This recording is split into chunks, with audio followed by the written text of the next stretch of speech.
श्री स्वामी समर्थ. कुंभ राशीच्या लोकांसाठी जून 2026 हा महिना म्हणजे अडचणींचे रूपांतर संधीत करण्याचा काळ आहे. असे का? कारण तुमचा राशी स्वामी शनी महाराज दुसऱ्या स्थानात बसले आहेत आणि देवगुरु बृहस्पती 2 जून रोजी तुमच्या 6व्या, जिथे शत्रू आणि रोगाचे स्थान आहे, त्यात प्रवेश करीत आहेत. याचा अर्थ तुम्हाला अनपेक्षित स्पर्धा आणि आव्हानांना सामोरे जावे लागू शकते, पण तुम्ही त्यावर नक्कीच मात करू शकाल. कोणत्या 3 ठिकाणी तुमची ऊर्जा वाया जाऊ शकते, कोणत्या 3 चुका टाळल्यास तुम्ही या महिन्याचा फायदा करून घेऊ शकता, हे सर्व आपण या व्हिडिओमध्ये पाहणार आहोत. त्यामुळे व्हिडिओ शेवटपर्यंत पहा, कारण मी या व्हिडिओत काही उपायही सांगणार आहे, जे केल्याने तुमच्या समस्या दूर होण्यास व तुम्हाला या महिन्यात दैवी साथ मिळण्यास मदत होईल. आणखी एक महत्त्वाची बाब, इथे दिलेली माहिती फलादेश हा तुमच्या चंद्र राशीवरून सांगितलेला आहे, परंतु तुमच्या वैयक्तिक कुंडलीतील ग्रहस्थिती, ग्रहयोग, महादशा, तुमची लग्न राशी तसेच कुंडलीतील ग्रह कुठल्या स्थानात व राशीत आहेत त्यांची अवस्था यानुसार फलादेशात मोठा फरक पडू शकतो. तुम्हाला वेगळ्या परिस्थितीला सामोरे जावे लागू शकते. तुम्ही एखादे मोठे काम किंवा महत्त्वाची योजना सुरू करत आहात किंवा प्रदीर्घ काळापासून एखाद्या अडचणीत आहात, तर तुमच्या कुंडलीनुसार मार्गदर्शन घेणे तुम्हाला फायद्याचे ठरेल. वैयक्तिक कुंडलीवरून मार्गदर्शनासाठी तुम्ही स्क्रीनवर दिलेल्या व्हॉट्सॲप नंबरवर मेसेज करू शकता. चला तर मग सर्वात आधी पाहूया या महिन्याची मुख्य ग्रहस्थिती.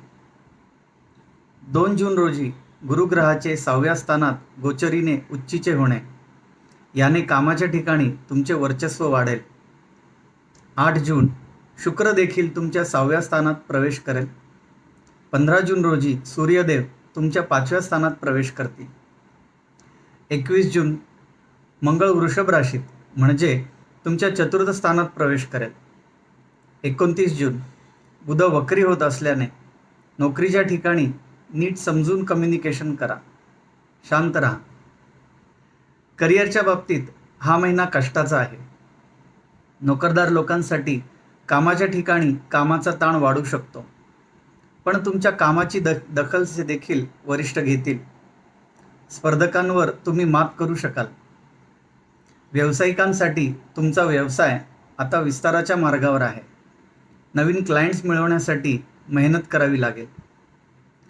गुप्त शत्रूंपासून सावधान राहा. कॉम्पिटिटर्स तुमच्याबद्दल मार्केटमध्ये चुकीची माहिती किंवा अफवा पसरवू शकतात. आर्थिक बाबतीत संयम महत्त्वाचा ठरेल. शत्रू किंवा जुन्या कर्जाचे पैसे परत मिळवण्यासाठी हा काळ अनुकूल आहे, पण आधी सांगितल्याप्रमाणे महिन्याच्या अखेरीस बुध वक्री होत असल्याने मोठ्या आर्थिक व्यवहार व गुंतवणूक करताना सांभाळा. शक्य असल्यास ती पुढे ढकला. तसेच फालतू खर्चही टाळायला हवा. नातेसंबंधांमध्ये स्पष्ट संवाद व्हायला हवा. वैवाहिक जीवनात जोडीदारासोबत काही कारणांवरून मतभेद होऊ शकतात. गैरसमज टाळण्यासाठी शांततेने चर्चा करा. कुटुंबात घरातील सदस्यांच्या आरोग्याची काळजी घ्या. कुटुंबात शांतता ठेवण्यासाठी सामंजस्याचा स्वीकार करा. कुंभ राशींच्या व्यक्तींना जून महिन्यामध्ये यश मिळवायचे असेल तर ह्या 3 चुका कधीही करू नका. पहिली चूक, कर्जाचा व्यवहार. कोणालाही मोठी रक्कम उधार देऊ नका. दुसरी चूक, आरोग्य. जठराच्या तसेच पचनाच्या विकारांकडे दुर्लक्ष करू नका. पथ्य सांभाळा. तिसरी चूक, घाईने निर्णय घेणे. महिन्याच्या अखेरीस 29 जून नंतर कोणतीही मोठी गुंतवणूक करताना नीट विचार करा. तसेच तज्ज्ञांचा सल्ला घ्या.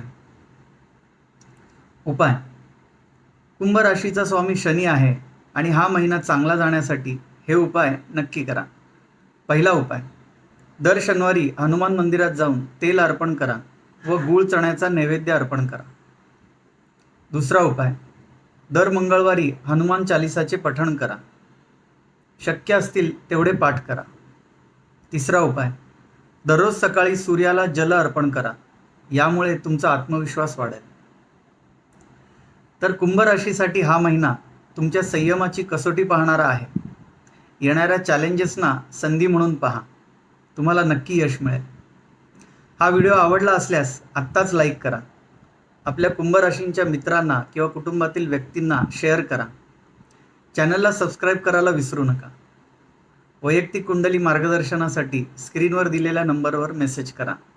भेटूया पुढील व्हिडिओमध्ये. सुहास दाणी, स्वामी ज्योतिष केंद्र. श्री स्वामी समर्थ.